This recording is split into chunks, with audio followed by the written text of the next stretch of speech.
And here we are with another Captain's Corner today. Welcome, welcome everyone. This is your place to get informed about first steps to recovery and also to find out how Safe Harbor helps to create healthy and safe communities. Today, we are talking about a very important topic, medically supported detox and recovery. And my special guest today is Chris Schmidt. He is the manager. Hi, Chris. Hey. Manager here at Safe Harbor for the Medically Supported Detox program. And today we don't have our captain here. She just left us. She is still on the ship. So it's just Chris and myself today. Hey, Chris. Hey. Super excited to have you here. As always, if you guys have any comments or questions, please put them in the comments and we will do everything to answer it. So Chris, just to start, maybe introduce yourself and what do you do at the Harbour?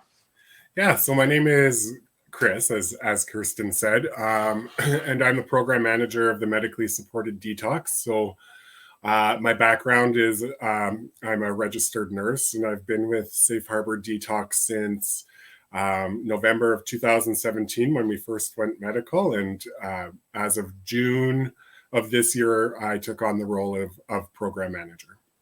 Awesome. So when I started working with Safe Harbor, I had a lot of questions about detox. How does it work? So I think it's really awesome, great opportunity that you have the time to jump on today. So what, maybe to explain, what is the difference between medically supported detox and detox? Yeah, so prior to this detox becoming medical, it was what we call a social detox. So it was basically people would come to detox, but there would be no medical support. So it was, social support workers. And since it's become medical, we have 24-hour medical support. So we have nurses on for 24 hours a day, as well as a physician available to us on call from 8 until 10. And they come in daily to do rounds. So prior to it being medical, clients would just come in and detox. There'd be no medications involved in their detox. And since it's been medical, we have different medication tapers depending on what people are withdrawing from to help see them through their withdrawal safely. Yeah. So then how can I imagine that? So they come in, do they get checked on what they need, or what is a typical procedure? Yeah, so we do intakes every day of the week, every day of the year from 8:30 till 9:30. So first step is people present and they're triaged up at the front at reception. So we get a brief history of any medical history, their use history, allergies, what their goals are, what they expect from detox. And then we go on to do our admission. So the case managers will go over the consent forms and the rules of detox, and then clients will come to the nurse's office and we'll do a little more of an extensive assessment, a full head to toe assessment, and gather all that pertinent information. So once all that information is gathered, then the nurses will communicate with the physician who's on call, and we will decide what medications would best suit them for their withdrawals. So alcohol has specific medication tapers, opiates have specific medication tapers, and stimulants also have specific medication tapers that we use. Mm-hmm. So, and how can we imagine that? Is that, I know most people, we usually talk about the shelter. So, Yeah. So where is the medical supported detox? Is that in the same, it's not, I know it's not in the same building, so, but it's still in the same location. And then how many people do you have space for? Yeah, so we are located across the street from the shelter. So in our main building, we do our intakes up at reception at our main doors. And then we're a 20-bed facility. During COVID, though, we have reduced our numbers to 16, and then further reduce them if we're on an outbreak. It will go down to 13. people. Every day we do up to 4 admissions a day, so anywhere from 0 to 4 admissions every day, so depending on how many people show up. Yeah. So, and is there a wait list, or how does it usually work, or can they just come and show up?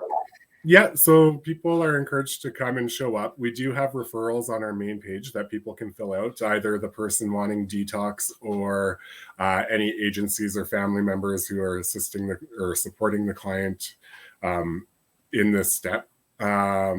We book beds for residents of Central Alberta who are living outside of Red Deer, just because of the commute to get here in the morning can be longer. We also work with different agencies like the Overdose Prevention Site, Street Connect, Red Deer Hospital, and they will often refer and book beds as well. Clients who have a confirmed treatment date and need to come to detox prior to that date, we can book beds for as well. And so is it do you usually have a wait list, or what is the demand right now? Yeah, so sometimes we do, sometimes we'll have mornings where we'll have 8 or 9 people show up. It's not so much a wait list as those who don't get in, we encourage to come back the following day. Oftentimes if they're turned away on a day, then they will be, my staff will book them a bed for the following day if they show up, and go from there. So we don't have a formal wait list, but we do try to keep in mind people coming back. We know that nobody likes to be turned away, and we try to offer people resources when we turn them away, and we do encourage them to come back the following day. Yeah.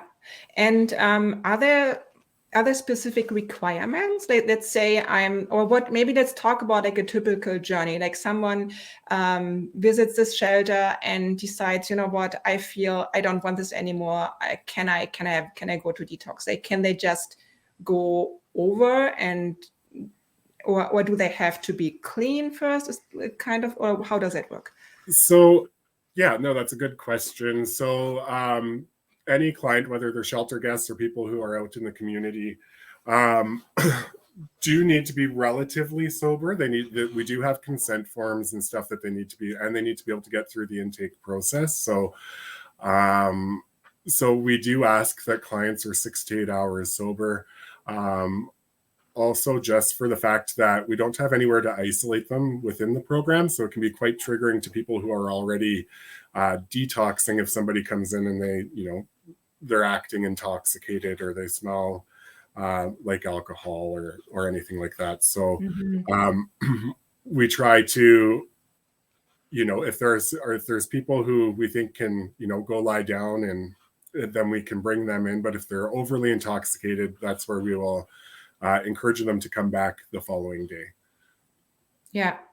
And so what are typical challenges? Like if somebody comes in, they go successfully through detox, like what happens after? Because we talk a lot about detox and recovery. Like I think if they go through it, or when they go through it and everything is fine, so what happens after? Like, is there usually a follow-up program, or like what happens? Yeah, so while they're in detox, so we recognize that everybody's journey to recovery is unique. So a big part of what we do is assess what their goals are and what their needs are for next steps to recovery. So while they're in detox, we'll help them apply to residential treatment or connect them with psychiatry or addictions counseling. We do have groups, so all the A's, so NA, AA, CA. In detox, we also have our well-being sharing circle groups and a wellness group from Street Connect. So we get them connected with that stuff if they choose. And then, say for the meetings, we'll give them a list of the community meetings for once they leave here. Treatment is tricky. There's typically, we like to say a 6 to 8 week waiting list for treatment. So our stays here are 7 to 10 days. So it's not very often where we can send somebody straight from detox to treatment. So that's a big challenge. We do offer, though, that once clients have applied and they get their treatment date, that they call us and we can book them a bed for before they go to treatment if they've used or if the treatment center requires it. Yeah. Mm-hmm. So when I understand that, right, like if we talk about a typical journey, so let's say Buddy comes to the shelter, decides he doesn't want anymore, then he goes to detox. That takes between 7 and 10 days, and then the next step would be the treatment center or a treatment center, right? Yeah, and like I say, there's typically a gap in that, so we do our best to try and connect them with community resources and stuff like that to try and maintain their sobriety. Of course, we don't want people to go, come to detox for 7 to 10 days and they have to wait, 6 to 8 weeks for treatment. We don't want them to have to feel defeated, so we do try our best to connect them with different community resources to help maintain their sobriety. Yeah, totally. So are there any treatment centers here in Red Deer currently? Currently, no, but the Red Deer Dream Center will be opening up, I believe, in March is their goal. That will be, I think, starting off, that's an all-male program. And then there's a recovery community that will be opening up, I believe. I can't remember the date of that one. So there are some coming, but right now, no, there isn't. Yeah. So I know there is a lot of talk like we need more treatment center and to help really people. So I think it's important to note, so as I understand, like nobody can go into treatment when they are not sober. Is that right? So they have to go to a detox first? Most of the treatment centers require door-to-door, meaning come to detox, and then even if they haven't used in that time, they need to come to detox, and then go straight from detox to treatment. Yeah. And yeah, so is there like a typical I wouldn't say like are there typical challenges? Like what is it maybe for you? Like when people come in, are there typical things that could happen, or where you say, okay, this is typically after day 3, this happens, and after day 5, is there like a typical journey within the detox time? Yeah. So I mean, so like the challenges throughout their stay at detox. So yeah, I think like typically the first day or 2, sometimes longer, depending on what people are withdrawing from, are pretty rough on them. So we don't really encourage, like we don't force ourselves on them, I suppose, in terms of connecting with resources. We let them kind of sleep, let the medications take effect. And then, and then we start encouraging after that.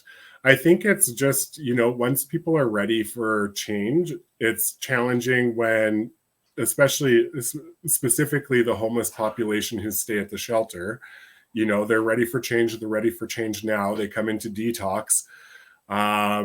They fill out their treatment applications and do all the right steps for them.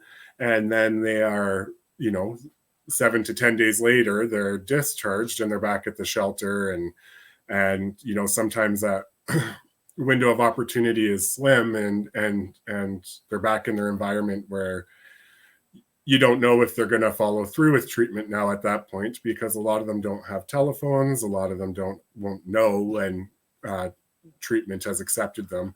Treatment centers are usually pretty good with reaching out to us and letting us know. So if we know that they're a shelter guest, we'll reach out to the staff at the shelter to, connect with them. Other challenges while they're in detox, I think a big challenge is the clients who do present in the mornings and they are overly intoxicated and can't get through an intake. I find that to be a challenge, just because, again, we don't want to turn away people, but we do need to get them through the process. I would like to see, possibly my wish list, one day to have an area where clients can spend the first 24 hours. So if they're intoxicated, they spend the first 24 hours in that area away from the rest of the group. And then after 24 hours, we move them into the regular detox. And then COVID has been a giant challenge for clients and staff alike throughout detox. So yeah, totally. yeah. And so like, you said we have nurses, and then we have also a doctor on staff. Like how many, like are they there all the time, you said, or is it between 8 and 10, you said, I think? So we have, so I'll give you our staffing model. So we have, during the daytime, we have 2 support workers, an LPN and an RN on. And then at nighttime, we have a 1 support worker and 1 RN. We have the physicians who come in here daily to do rounds, but they're also on call from 8 till 10. We have a psychiatrist that comes weekly. We have addictions counselors who have been meeting with clients over the phone twice a week. And then we have meetings daily, like recovery meetings, recovery focused meetings. So. And then we have our wonderful people in the kitchen who feed us well. So we have two ladies who work in the kitchen. Awesome. So like while they are in there, they are not supposed to leave, right? They're in a closed environment. They get food and like they have their own bed. Yeah, that's right. So we do obviously make exceptions if there's important appointments or we're working with other agencies, then we will definitely accommodate those. But in terms of like day out passes or whatever, we don't do that. No, just because it increases the risk of stuff being brought in, and it increases the risk of clients relapsing while they're outside of detox. So.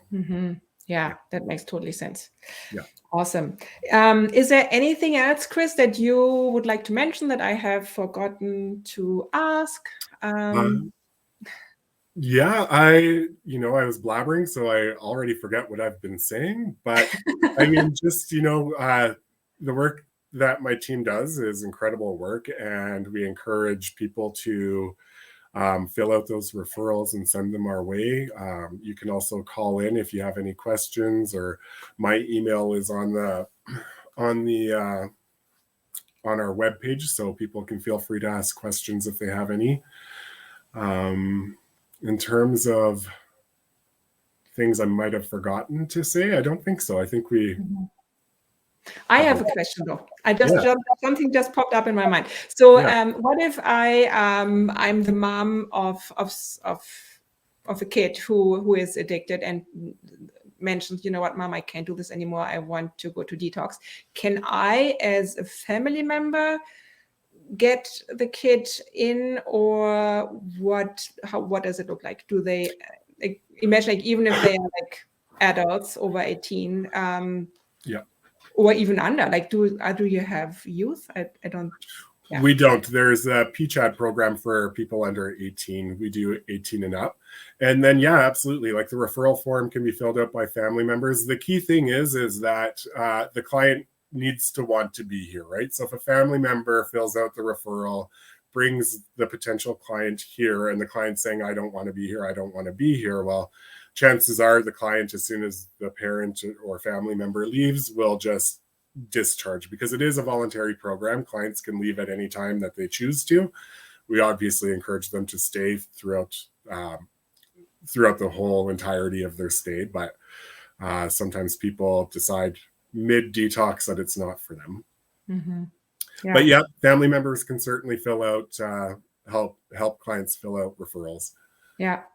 And there is there a cost to it, or is that free? Zero cost.